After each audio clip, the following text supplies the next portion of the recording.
She put a pot on she hair and gone. Them a the first one out on the dam. Basket on she head, bucket in each hand. Hold up on she frack, I wanna she grandson. To the market, them a go. For their morning, the day is dawning.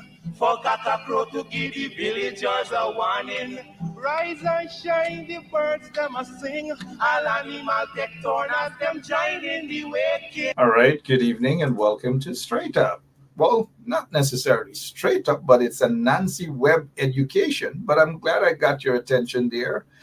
There was something on this video that caught my attention, President Granger. She got up early in the morning doing her work and so forth, and by her side, she has her grandson, right?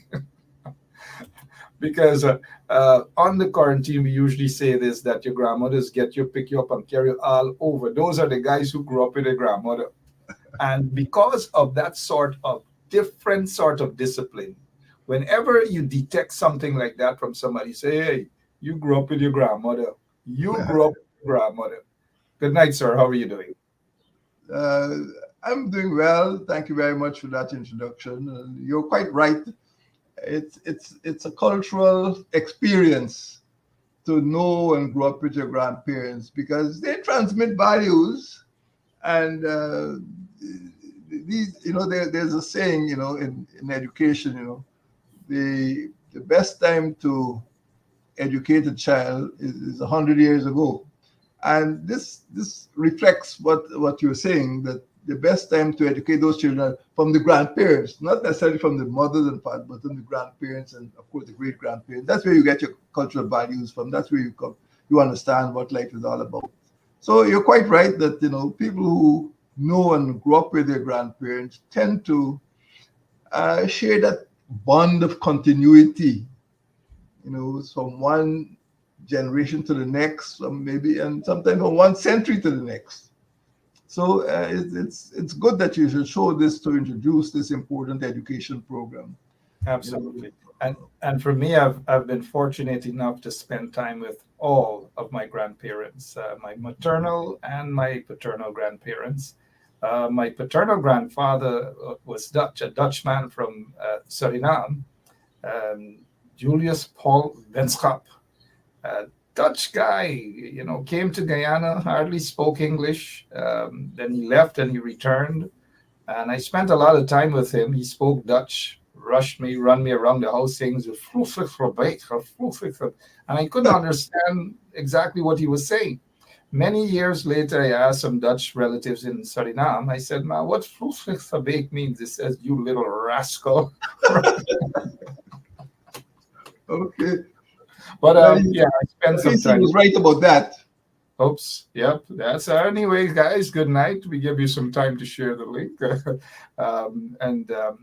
that was my experience with my paternal grandfather. Then my paternal grandmother, originally from Kildonan village, the Patterson, came from the Campbell, then Patterson, right at Kildonan village. Then my maternal grandfather, Murray from Linden. And my maternal grandmother also, I've spent lots and lots of time with them. So I'm fortunate to have spent time with all of my grandparents. My maternal grandmother is still alive, still strong. But good night to all of you grandparents out there. Grandparents is not what it used to be like when I was growing up. Grandparents, people in the 30s, and say, "It's a grandmother, in the 40s." Long ago, grandparents were different. But good night to all of you, wherever you are, whether you're grandparents, you're a parent, whatever you are, student. Good night and welcome to Anansi Web Education. All right, so today's topic is back into the elections, and we're dealing with the Elections Commission reported that 464,565 persons appeared to have voted in the general and regional elections on the 2nd of March 2020 to elect 65 members of the National Assembly. The proportional representation system under which elections were held was introduced 60 years ago in 1964. Questions have arisen, however, about how effectively MPs represent their constituencies in the National Assembly. And this is very important tonight. And again, I repeat, about questions have arisen, however, about how effectively MPs, members of parliament, represent their constituencies in the National Assembly. As you share the link, and if you just joined us, this is exactly what we will be discussing this evening. The first, of course, this program introduced of constituency, the importance, sorry, of constituencies for the democratic representation of the people in the National Assembly. So tonight's program aims at answering the following questions. Question number one, President Granger. Why was the proportional representation system introduced in 1964? The answer is easy, I suppose, from one point of view. This is because the previous system, the first past the post system, in the context of Guyanese politics, was unfair. And in 1957 and 1961, the PPP was able to win with a minority of the votes.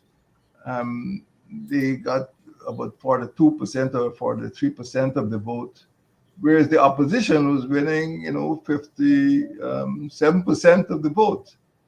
And the policies the PPP was introducing in those early 60s were harmful to the bulk of the population.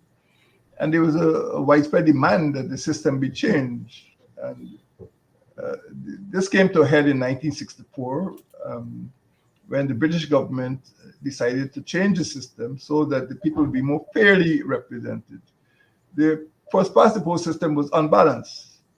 And I think there was a legitimate demand, and I support the demand for proportional representation. And this is a system we've had for 60 years, that if you get 55% of the vote, you get 55% of the seats. If you get 48% of the votes, you get 48% of the seats. It's commonsensical. But some changes have been made to PR system, which eroded the relationship between the candidates and the constituencies. But I believe the system is essentially fair and essentially balanced, as I explained on previous occasions. If you have a constituency of only 100 persons, and there are 5 candidates who are competing on the first past the post system, if 4 of those candidates get 18 votes each, that's 72, and the candidate with 28 votes would win and represent the entire constituency. Well, that is unfair. And what happens now is that if a candidate wins 28% of the vote, he gets 28% of the seats. And that is the difference between the two systems. For Guyana, maybe other people might think differently. For Guyana, it's a fair system because it gives proportional representation to the people of this country. However, in so doing, I think we throw out the baby with the bathwater, and the constituency system by which every candidate should represent a constituency was diminished or lost. But it was introduced with good reason in 1964. And when people speak of the disturbances, the bombing of the Son Chapman and the massacres that took place, the massacres of the Abraham family and massacres over the countryside during the PPP reign of terror. People were bringing weapons in this country. People were, sending people to foreign countries to train as saboteurs. And people waged a campaign. Over 200 persons were killed to prevent the introduction of the PR system. PPP wanted to retain the unbalanced first past the post system, in which they could manipulate the constituency boundaries and always keep winning and keep the majority of people in opposition. But it couldn't work. And PR system prevented the abuses of the PPP, but now it has started to age and it has developed problems of its own. And I think we need to examine how the system could be made to provide better representation of people. Politics is all about people. It's all about making sure that the issues affecting people, the quality of life, the way they make the living, are properly attended to by the government. And sometimes I think people use the political system to remove the people and let's deal with other considerations, like making money and, holding on to power and dominating the rest of the country without considering what the mass of the people actually want and actually deserve. So we need to bring the system back to the original purpose of the proportional representation, to make sure that their interests are paramount, to make sure that their needs are considered.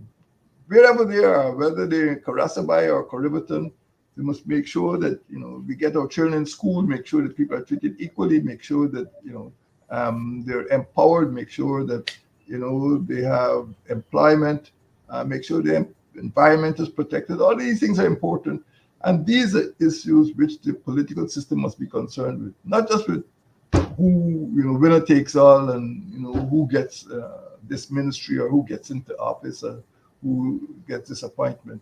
So the political system must be returned to the people, and the people must be encouraged to educate themselves so that they select MPs who represent their interests. And I think, unfortunately, there has been some decay in the bond that should exist between the MPs and their constituencies. Some MPs cannot identify their constituencies. Some parties cannot identify their constituencies. So how can you speak about people who you don't know? How can you go to the parliament and represent interests which you're unaware of? You see, it's a travesty, and in some instances, worse than a travesty. When you have somebody, with 244 votes, actually him becoming a member of parliament or probably becoming, deputy speaker, who does such a person represent? Is this the wave of the future? Is this what we're going to see in 2025? That somebody with 244 votes could actually occupy a seat which needs to be won by 7,000 votes. That is what it costs to get one MP elected. Around 7,000, not exactly 7,000, but thereabouts.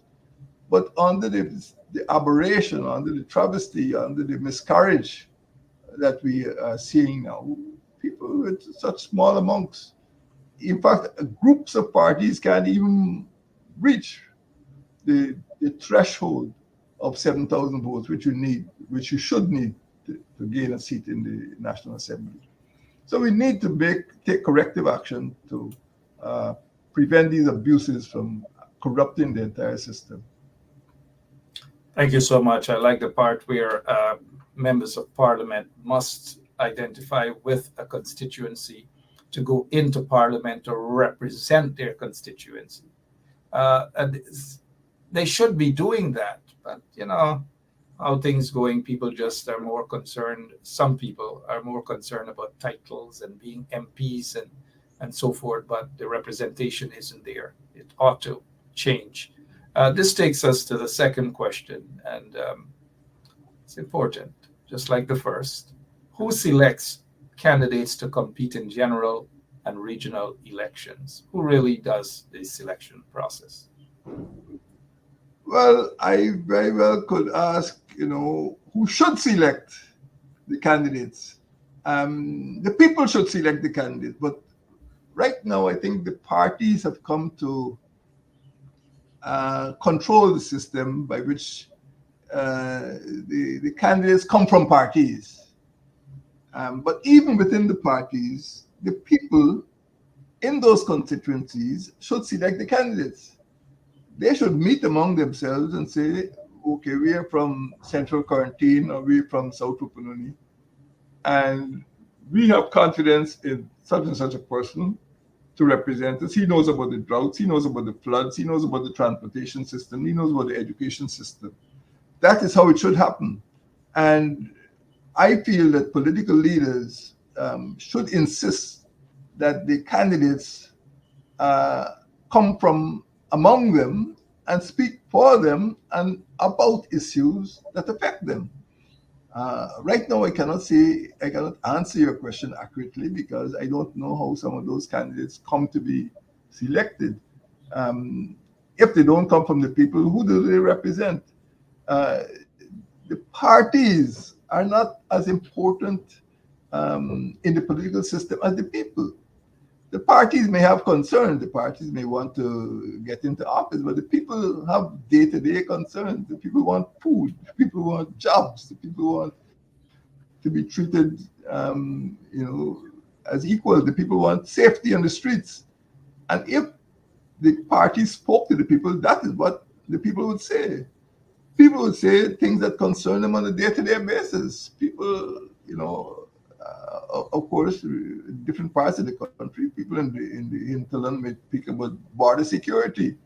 They may speak about the need for police, more police patrols, more military patrols.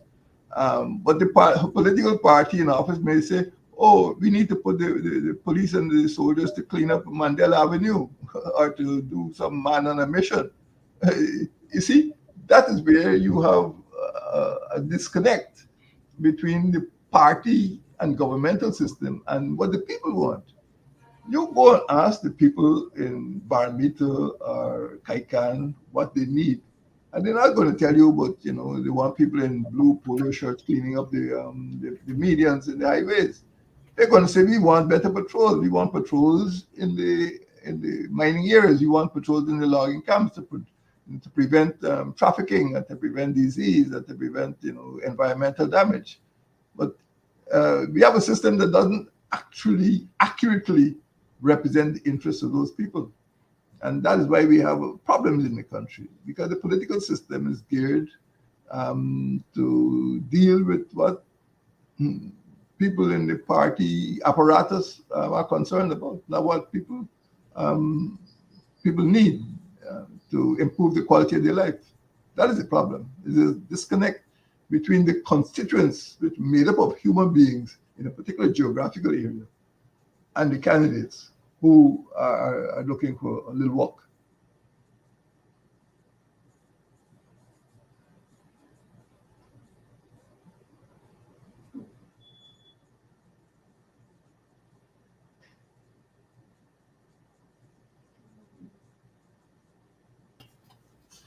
Typical blockout, and that's why the people are complaining about the blackout technical failure there, and that is why we just got to probably, I don't know. So yes, guys, I hope you guys are not experiencing this sort of blackout the folks are in Georgetown currently experiencing. But let's get to our third question, and thank you so much for that explanation, President Granger. Our next question is, what factors affect constituency representation in the National Assembly? Well, I would say that to start with, many, particularly in the smaller and minor parties, many candidates do not share a common ideological or intellectual position with the people they represent.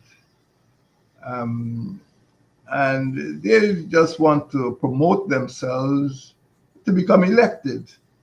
And as a result of that, they don't sit down with their constituents to deal with the issues. And when you speak to ordinary folk, they will tell you ordinary problems.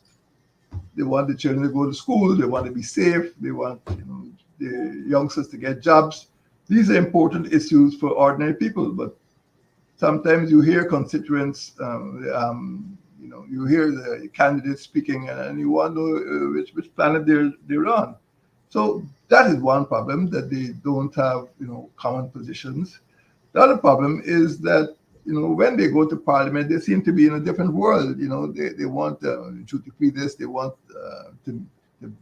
to meet ministers and make deals, and they don't hold the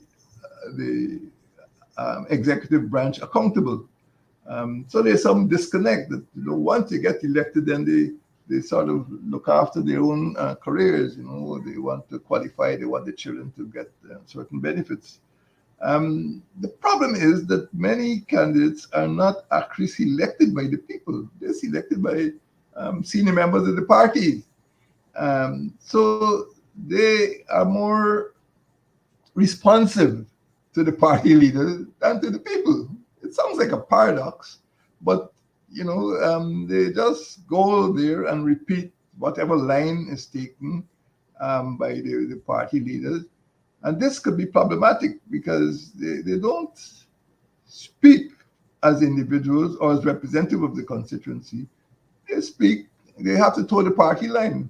No, it's all well and good to represent your own particular party. But within that party, there must be some democracy, must be some discussion. When, for example, a simple matter like social cohesion could become, you can have the leader of the opposition actually holding up a plaque saying, social cohesion of power. So what is he actually telling the public? And why is the whole party accept that social cohesion is possible? Social cohesion is good.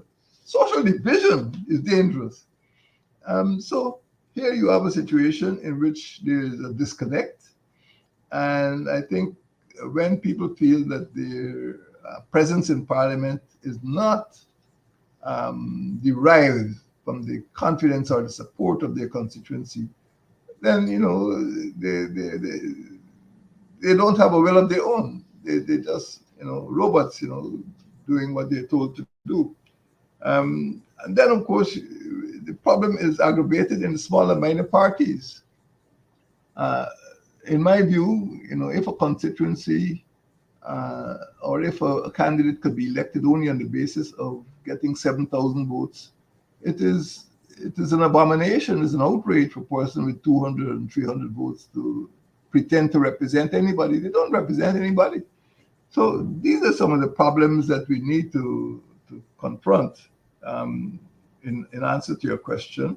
And the constituency representation is affected by the nature of party politics, which tend not to support democratic ideas. In the sense, for example, look at the People's Progressive Party. When you look at the persons who end up in the Central Committee, or even in other parties, when people are only elected on a slate, many of the ordinary party members don't know these people. They've never worked among them. And they just see the slate. They go to Congress. Of course, Congress is democratic enough. But they're just told that, you vote for these 10 people. Who are they? What they believe in? What they're capable of? Many people don't know. So the whole system needs to be democratized. That is, the issues affecting ordinary folk on a continuing basis, everyday basis. The issues of education, empowerment, employment, and so on, have to be given priority in terms of defining the party's ideology. Some parties, unfortunately, don't even have membership rolls. They don't really have elections. They don't have annual conventions or quarterly meetings. You don't know who's on the council, who's on the central committee. You just see these people at the press conference, and they go on year after year, and when you question them, they say you're autocratic or dictatorial. But you ask people, where is your membership roll? How many members do you have? Why do you think you deserve a seat? So these are very important issues which need to be solved, not only in the what is called the body politic, but within parties, that there must be democracy within parties. Parties must hold meetings with their constituents. They must hold, if they have central committees or general councils, they must hold these consultations regularly. Otherwise, the system is farcical. So these factors, if there's no representation inside the party, there can not be a basis for representation outside the party. in terms of the whole country. So you see whole areas of government policy being ignored. The whole areas of the way the country is governed being ignored because there is no basis for consulting the people who live in those areas. So you get a lot of top-down solutions. That's why things don't work. You know, you decide on a coca must go here, and when people say we don't need a coca here, this is what we need, or a road must be done. So if you spoke to the people, you speak to the people in Region 8 or Region 9. Every year, for example, in Region 8, there's something called a safari. To go from the east to the west in Region 9, you have to get in an ATV or go on a safari. There's no road. Similarly, in Region 9, if you want to travel from Anai to Ishalton, there's no proper highway. You know, when there's a flood or when there's any major environmental issue, you know, transportation is hampered. But we're seeing all the roads going in areas where, you know, which are likely to be affected by the elections next year. But what happens to the people in the hinterland? No roads, no proper electricity, no proper water supply. Earlier in 2024, there was a situation in which thousands of kilos of cassava had to be taken to Rupununi. Rupununi should be selling cassava to the coast, and the coast now selling cassava to the Rupununi. And then we talk about food security. So something is wrong, not in the political representation, but in the way the whole country is being governed. All right, thank you so much. We just dealt with what factors affect constituency representation in the National Assembly. And as we now move to our final question for today, which is the final question for today, which is, how effectively do MPs represent their constituencies in the National Assembly? In a way, I would say that question was answered because the representation, if there are no constituencies, for example, in the case of the joinders, the small and medium parties, I don't know whether they have constituencies. I don't know who they represent. I don't know which part of the country they're from. I don't know if you ask any of them, where is your constituency and what are the issues concerning your constituency. I don't know if you can get an answer that you could work with. So they speak for themselves. You know, maybe they meet at some club, and it is interesting to examine where these parties were launched. Many of them were launched in some upscale hotel in Georgetown. It means that they may very well have very little contact with the people in rural areas, and most of the people in Guyana live in rural and hinterland areas. They don't live in Georgetown. And it is significant that many of these parties were actually launched in hotels among a select few persons. They weren't launched in popular areas in the hinterland and rural Guyana. So who do they represent, and how do they come up with their so-called manifestos? I don't know if some of them have manifestos. If some of them go before the public and say, these are the things that we believe in, and these are the things we work for. Because after the elections, okay, let us say they come together and they form this joiner, or they get into parliament if they're a bigger party. Do they hold the government to account on specific issues, or do they simply follow the dictates of the general secretary and hold up a placard and say we're against this or we're for that? So what do the people, did they actually consult the people and say, do you think social cohesion is a farce? Do you think that the Green State Development Strategy is a farce? You know, do you think that, the education system is farcical? Do you think the Ghanaian Youth Corps is a farce? I mean, who they do consult before they come to these decisions? You know, people belong to the national service. They go and train young people. It is supported widely. And then you get in the government, you just simply abolish it. Who did you consult?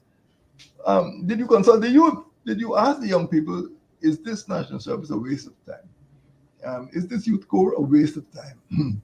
You know, is the use of school buses a waste of time? So we see these policies, which do not, they just represent the imagination of one or two people. They do not represent the constituencies. They do not represent the issues of the people. So we have in Guyana a political system which might represent a few interests, but certainly not the general welfare of the people. And that's why it is lopsided. Next year, 2025, we go to the polls again, and we will see candidates approaching the general public, calling for their votes. But what we need to see is the public asking themselves, what do you believe in and what will you do for me when you go to the RDC or to the National Assembly? And this is what will change our political system, when the people organize themselves and stop, you know, simply waving the flag and supporting organizations which continuously let them down. We saw in 2020, within weeks of the election results being declared, some parties just went out of existence. And we see within weeks of the elections, some so-called MPs accepting jobs with the government they chose to oppose. So, I mean, it is easy to see that the system isn't working for the people. I don't know if it could be said it's working to enrich a few or maybe to empower a few, but I think gradually the people of this country, by and large, are being left behind by the political parties. Thank you so much, dear President Granger. Answering that final question, how effectively do MPs represent their constituencies in the National Assembly? Not effectively. Not effectively. Thank you so much. And so today we dealt with, on Anansi Web Education, we discussed the topic, the importance of constituencies for the democratic representation of the people in the National Assembly. And that is not being done effectively. President Granger, thank you so much for your time. And to all of our listeners, we appreciate your time as well. And we will return right here next week, same place, same time, on Anansi Web Education via 107.1 FM. President Granger, again, thank you so much. And please convey our regards to Mistress Granger, our former First Lady. Thank you, sir. Thank you and good night. Yeah. Good night, everyone. And see you again next week. Stay safe. God bless. Katakro, Dagaba, Donkey Bray, Harsane, even Dokapwa. Katakro, Dagaba, Donkey Bray, Harsane, even Dokapwa. Come and hear this sweet story that tell the people about life in the country. Oh, they are back down, you know.